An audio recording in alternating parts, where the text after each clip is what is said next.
I think that there's a certain notion nowadays that studying the humanities or the arts is kind of a luxury, but I would disagree because it's studying each other, it's studying what makes us human, it's studying how to make the world a better place. There's so much that's told about culture through art and through literature that you can't get in other ways. And I think the one thing in common that holds all of the humanities together is a certain way of approaching problems, thinking through questions over a longer period of time in the way that I think sort of prompts human action. Humanities allows us to connect with other people and understand where they come from and who they are. That's the most human practice of all.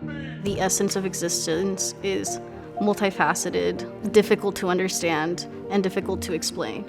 And so I think the humanities kind of combine all of these challenging questions that people want answered, but have comfort in the fact that you may never get there, but finding value in an ongoing process of inquiry.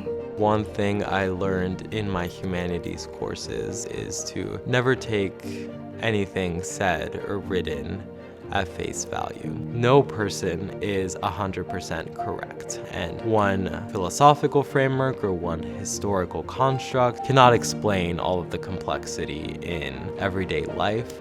If nobody today goes into the humanities, what do we leave for the people 2,000 years from now? There's a lot of stories to be told by people today, art to be made, books to be written, and I think that that is a very important societal need. I think other fields really allow us to be alive, but humanities allows us to live.